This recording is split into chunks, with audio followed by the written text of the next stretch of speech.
Bienvenidos una vez más a Basket 365. Soy Denis y en el vídeo de hoy vamos a seguir con mis planes para la agencia libre de cada uno de los equipos de la NBA. Ya solo faltan 3, así que obviamente los 3 saldrán hoy. Y ahora llega el turno de los Atlanta Hawks, un equipo por el que estaba esperando porque quería ver qué hacían con Danilo Gallinari, si lo cortaban o se lo quedaban para luego moverlo, y lo ha movido por DeJounte Murray. Así que este plan ya llega a medias, llega con medio trabajo hecho por los Hawks, ¿no? Pero aquí os voy a plantear lo que yo haría a partir de ahora una vez han adquirido a DeJounte Murray. Si queréis saber mi opinión sobre ese intercambio, hay un vídeo subido hace unas horas también en el canal. Sobran vídeos estos últimos días porque la NBA no para de darnos contenido. Pero bueno, antes de nada, si estáis aquí me imagino que es porque os interesa la NBA, así que os animo a que os suscribáis, dadle a like a este vídeo en particular si os ha gustado y comentadme abajo lo que opinéis y ahora ya sí, vamos a empezar.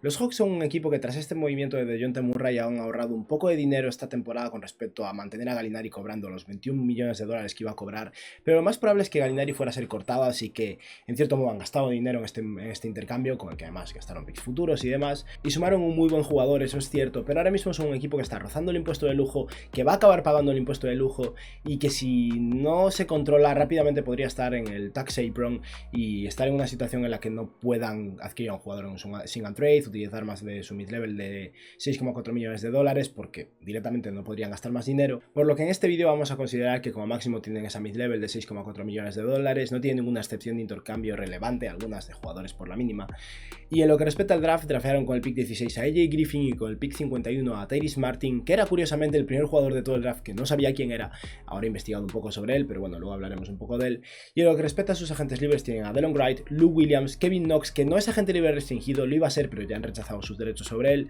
Gorgui Dieng, Skylar Mays, que es agente libre restringido, y Sharife Cooper, que finalizó su contrato dual pero probablemente repita un año más.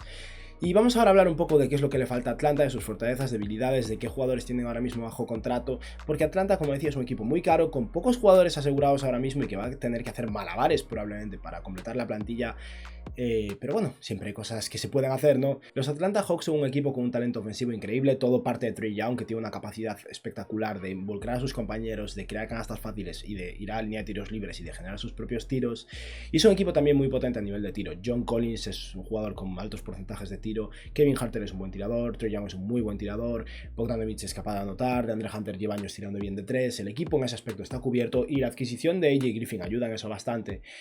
Y una de sus principales fortalezas a día de hoy es su dúo de World All Stars. Al final han sumado a DeJounte Murray, que entiendo que a nivel ofensivo no cuadre del todo con Trae Young. Creo que la idea va a ser que DeJounte Murray tenga mucho el balón en las manos y que Trae Young tenga un estilo de juego un poquillo más tirando a Stephen Curry. Pero a nivel defensivo, DeJounte Murray ayuda con muchísimos de los problemas de Trae Young.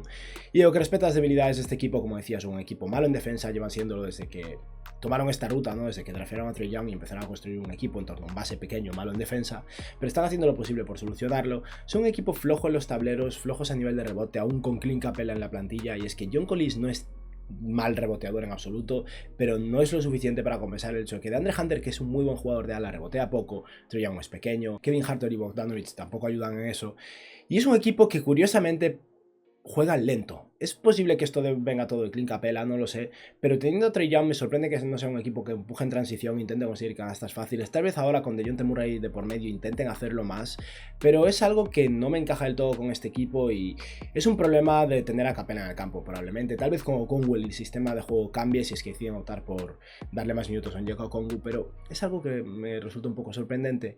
Y lo que respecta a sus jugadores en plantilla, tienen a Trae Young, John Collins, Clint Capela, Bogdanovic, es Bogdan si no me equivoco, DeJounte Murray, Kevin Huerter, DeAndre Hunter, Onyeka Okongwu y Jalen Johnson, con lo que son solo 9 jugadores con contrato asegurado de cara a la próxima temporada, 10 si contamos a AJ Griffin. Y lo que respecta a las necesidades de la plantilla, creo que necesita un base suplente. Es verdad que de entre Murray y Trae Young van a cubrir muchos minutos en esa posición, pero no los 48. Les vendría bien algo más de profundidad de ala, es curioso para este equipo, pero Gallinari era un ala pivot, al final movieron a Cam Reddish durante la temporada pasada y ya no están tan cargados en esas posiciones y necesitan defensa interior, ya sea en esa posición de center o de ala pivot, les vendría bien un cambio o un jugador más móvil en esa posición de center o un intimidador mejor en esa posición de center o un mejor defensor en vez de John Collins, aunque John Collins ha mejorado a nivel defensivo. Algo tienen que cambiar para mejorar un poco esa plantilla. Y ahora vamos a hablar de los jugadores que draftearon este año y de las diferentes decisiones que pueden tomar con sus agentes libres. Para empezar, AJ Griffin en el pick 16 es un valor espectacular. Es un jugador que se esperaba que fuera un pick mucho más alto, una superestrella del instituto, un jugador que tiró un 45% de 3 este último año y que tiene un físico muy potente en esa posición de alero, mide 1,98 m, pero alguien que ha tenido problemas de lesiones, que ha perdido capacidad atlética, que ha sido decepcionante a nivel defensivo, pero que tiene muchas posibilidades de corregir el rumbo, mantenerse sano, y si es el caso es un jugador de 18 años con mucho potencial como 3&D como mínimo y posibilidades de ser mucho más. Y luego en el pick 51 draftearon a Tyrese Martin, que es un jugador que jugó 4 años en la universidad, que jugaba en UConn, que es un guard alto, un jugador de 1,96 m, muy buen reboteador, que ha tirado muy bien de 3 y al final es un 3&D en esa posición de base, escolta o incluso alero, que con el pick 51 puede salir bastante bien. No espero que tenga minutos importantes en este equipo, de hecho supongo que estará en un contrato dual, pero tal vez le haya salido bien como especialista, que se dedique a trabajar duro en defensa y meter sus triples y ser capaz de poner un poco el balón en el suelo. Y luego está Sharife Cooper, que como decía es un jugador en contrato dual, que creo que va a seguir en contrato dual. No creo que Sharife Cooper vaya a ayudar este año en la rotación de los Hawks. Podrían pagarle por la mínima si quieren hacerlo, pero yo lo dejaría en contrato dual porque aún no estoy seguro de cómo va a impactar a nivel ofensivo. Es un pasador espectacular, pero si no es capaz de meter sus tiros no va a conseguir jugar en la NBA con su tamaño. Y ahora vamos a hablar de los diferentes agentes libres y para empezar Gorgui Dieng, que llegó el año pasado como center de refuerzo de la rotación. Creo que es un poco irrelevante ahora mismo, no jugó demasiado bien y Onyeka Okongwu es demasiado bueno y yo buscaría un center por la mínima y probablemente algo más de juventud, así que dejaría ir a Gorgui Dieng. Luke Williams creo que se va a retirar directamente y si no se va a retirar tampoco es que tenga mucha cabida en Atlanta ahora mismo, tienen ataque de sobra, les falta un poco de defensa, así que lo dejaríamos ir también. Kevin Knox es alguien del que he hablado ya bastante, yo creo que aún hay alguna posibilidad de que Kevin Knox en algún equipo encaje y funcione, no al nivel de haber sido el 9º pick del draft en su momento, pero sí como jugador que mide más de 2 metros con una buena capacidad atlética que tira bien de 3. Creo que tiene que haber un 3&D en algún lado ahí en Kevin Knox, pero los Hawks no lo quieren como agente libre restringido y probablemente vayan a buscar jugadores diferentes, así que vamos a dejarlo ir. Y ahora vamos a empezar a hablar de los jugadores a los que yo sí que me quedaría. Para empezar, Skylar Mays, tengo mis dudas, estaría más que dispuesto a perderlo sinceramente. Lleva 2 años en contratos duales con los Hawks y acabó un contrato regular la temporada para poder jugar en playoffs, aunque apenas jugó. Y es un escolta de corte ofensivo, pero que tiene muy pocos minutos, del que realmente no tienen demasiada necesidad. Aún así, va a ser muy barato, le pueden ofrecer un contrato no garantizado, lo cual es útil para un equipo que va a estar bailando en torno al impuesto de lujo y tal vez quiera ahorrarse $1 millón al final de la temporada.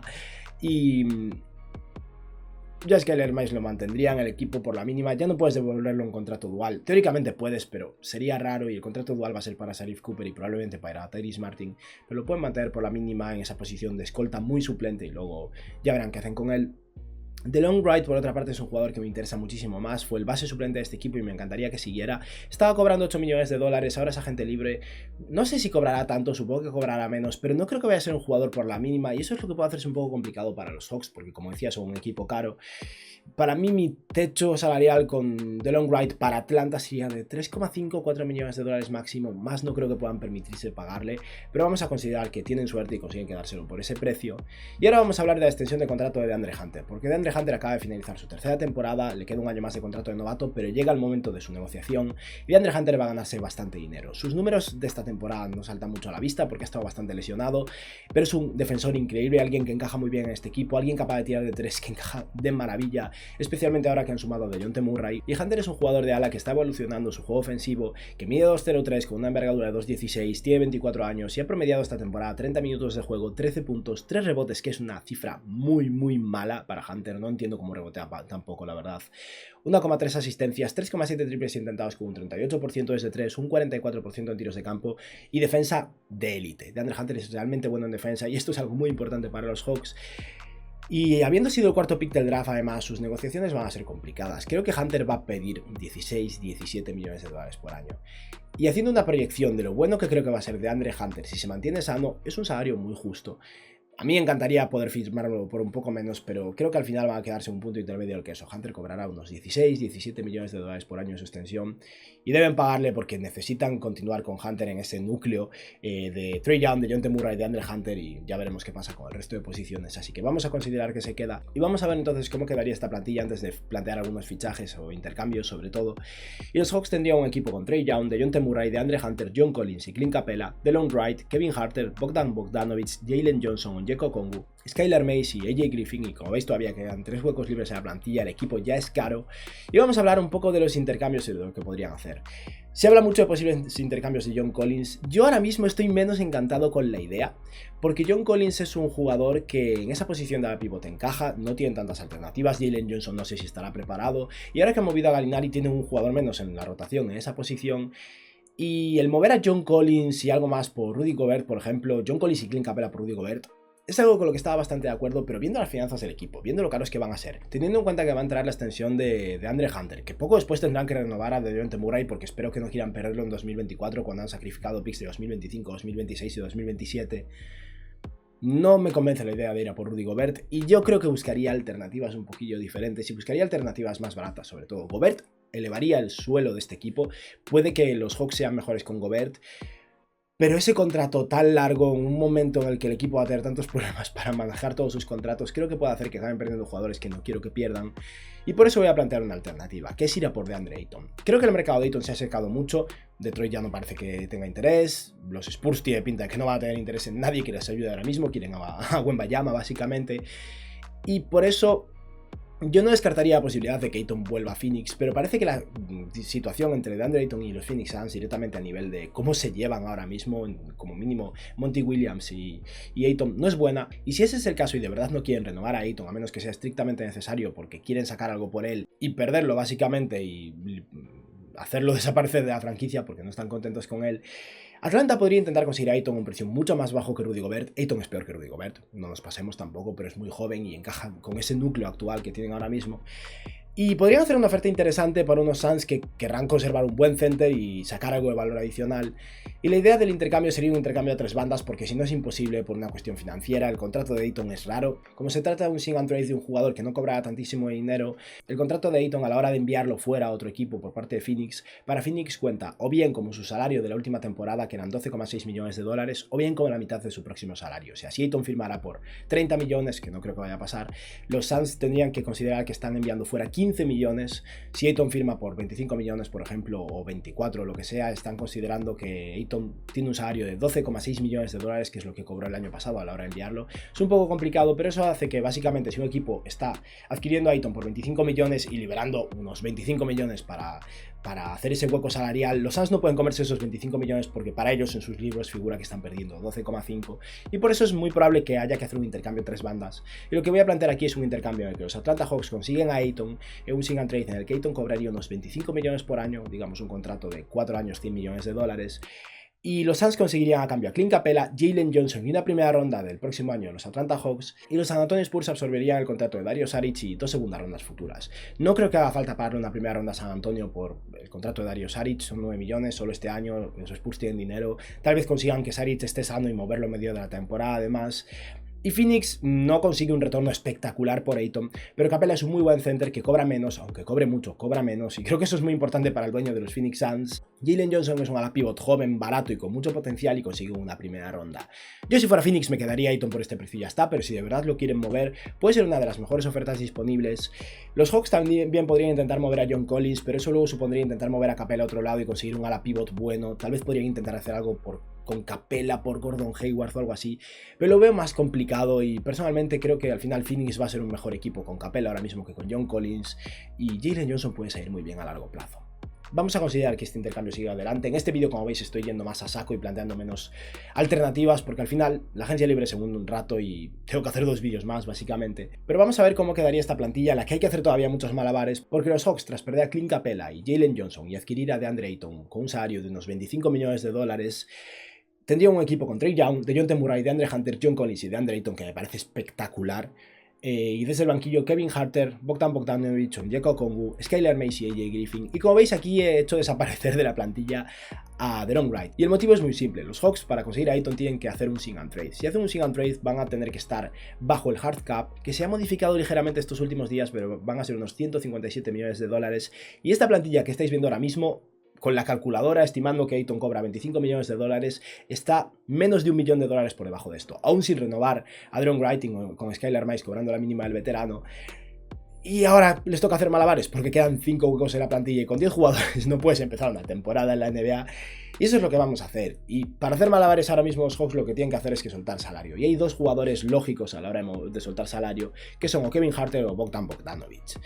Los dos son buenos, los dos serían útiles en los Hawks, pero si han hecho esto tienen que rellenar la plantilla de alguna manera. Y Bogdanovic tiene un salario de 18 millones de dólares, pero además tiene un bonus por ser intercambiado de un 15%, por lo que quien sea que lo reciba tendría que pagarle unos 21 millones de dólares más o menos. Y creo que el valor de Bogdanovic va a ser inferior que el de Kevin Huerter, y además en un intercambio de Bogdanovic a cambio vas a conseguir salarios equivalentes. Esta vez ahorras 3 millones, 4 depende de lo que consigas hacer, pero no te vas a ahorrar el salario de Bogdanovic sin más. Por otra parte, Kevin Huerter tiene un salario de 14 millones y medio de dólares y hay un lugar donde encaja de maravilla. Y sí, soy de los Celtics y esto hace que sea más complicado esto, pero creo realmente que esto tiene mucho sentido y me encantaría Kevin Huerter para los Celtics, pero hay una manera en la que no sé si estáis escuchando los loros fuera ahora mismo.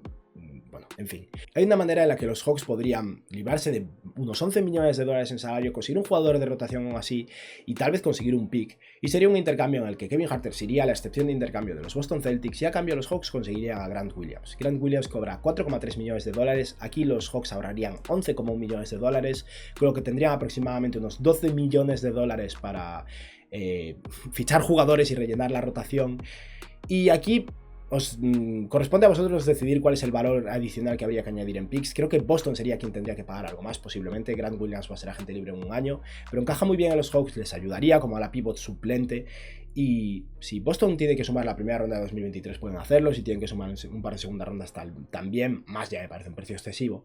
Pero con esto, como decía, los Hawks tendrían un jugador de rotación todavía en esa posición de ala pivot, conserva a Bogdanovic que pasaría a ser escolta y tienen unos 12 millones de dólares para gastar. Y vamos a empezar por recuperar a DeLon Wright. Habíamos hablado originalmente de ficharlo, tuve que eliminarlo de la plantilla después porque era ilegal básicamente, pero si DeLon Wright vuelve por unos 3,5 o 4 millones de dólares, el equipo todavía tendría unos 8 millones de dólares, aproximadamente 7 para rellenar el resto de la plantilla, y creo que tiene sentido para ambas partes. DeLon Wright creo que ha estado bien en Atlanta y ayudaría a este equipo. Y tras renovar a DeLon Wright tienen una rotación de suplentes decente, pero todavía quedan 4 huecos en la plantilla, no tienen base suplente, ni alero, ni a la pivot, ni center suplente, y creo que es interesante dejar como mínimo un hueco, pero vamos a repartir entonces esos 7 millones de dólares que quedan aproximadamente, y podrían utilizar su mid-level de 6,4 millones o parte de eso para fichar un jugador por 5 millones o así, y luego con la mínima del veterano fichar a 2 jugadores más y quedarse muy al borde.